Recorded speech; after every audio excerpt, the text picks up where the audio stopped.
फरात नदी, जिसे आप यूफ्रेटस नदी के नाम से भी जानते होंगे, यह नदी दक्षिण पश्चिम एशिया की सबसे लंबी और ऐतिहासिक रूप से महत्वपूर्ण नदियों में से एक है। यह नदी तुर्की में टॉरस पहाड़ों से प्रारंभ होकर सीरिया और इराक में प्रविष्ट होती है और सतल अरब में दजला नदी, जिसे टिग्रिस भी कहा जाता है, से जाकर मिलती है और फारस की खाड़ी में गिरती है। फरात नदी का जिक्र बाइबल के साथ साथ कुरान में भी मिलता है। इस नदी को ईश्वर ने आदम की रचना करने के बाद तब बनाया था जब उसने आदम को रखने के लिए पूर्व की ओर अदन में एक वाटिका लगाई थी और इसी वाटिका को सींचने के लिए अदन से एक नदी निकलती थी और वहाँ वह 4 धाराओं में विभाजित हो जाती थी, जिसमें पहली धारा का नाम पिसोन है जो हवीला देश के चारों ओर बहती है। दूसरी धारा का नाम गिहोन है, यह कूश देश के चारों ओर बहती है। तीसरी धारा का नाम दजला है, जिसे आप टिग्रिस के नाम से भी जानते हैं, यह असूर के पूर्व में बहती है। चौथी धारा का नाम फरात है, जिसके विषय में हम आज चर्चा कर रहे हैं। इसे यूफ्रेटस के नाम से आप जानते होंगे। इसके बारे में बाइबल के उत्पत्ति ग्रंथ के अध्याय 2 वचन 8 से 14 में पढ़ सकते हैं।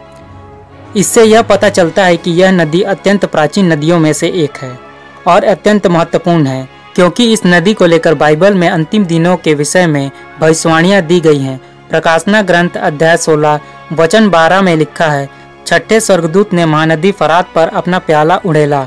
फरात नदी का पानी सूख गया, जिससे पूर्व के राजाओं का मार्ग तैयार हो जाए।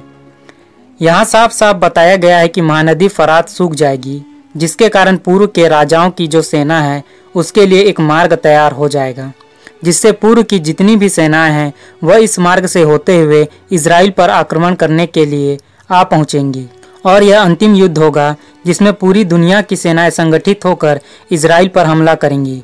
इस महाभयंकर युद्ध को आर्मागेडन वॉर के नाम से जाना जाता है, जिसके बारे में आप विस्तार से एजेकिएल अध्याय 38 और 39 में पढ़ सकते हैं। आगे वचन 13 और 14 में इस बारे में बताया गया है। वहाँ ऐसा लिखा है, तब मैंने पंखदार सर्प के मुंह से, पशु के मुंह से और झूठे नबी के मुंह से मेंढक जैसी 3 अशुद्ध आत्माओं को निकलते देखा। ये अपदूतों के आत्माएं हैं जो चमत्कार दिखाते और सर्वशक्तिमान ईश्वर के महादिवस के युद्ध के लिए समस्त संसार के राजाओं को एकत्र करने जाते हैं। उन्होंने राजाओं को उस स्थान पर एकत्र किया जो इब्रानी में हरमागेदोन कहलाती है। बाइबिल के जानकार हरमागेदोन को इजराइल के उत्तर में बताते हैं। वैसे तो यह इवेंट दुनिया के अंत में होना है, मगर यूफ्रेटस नदी के सूखने का सिलसिला शुरू हो चुका है। आप स्क्रीन पर वीडियो में साफ साफ देख सकते हैं 2020 तक इस नदी का जल स्तर घरों तक पहुंच रहा था, मगर 2021 में यह कितना सूख चुका है।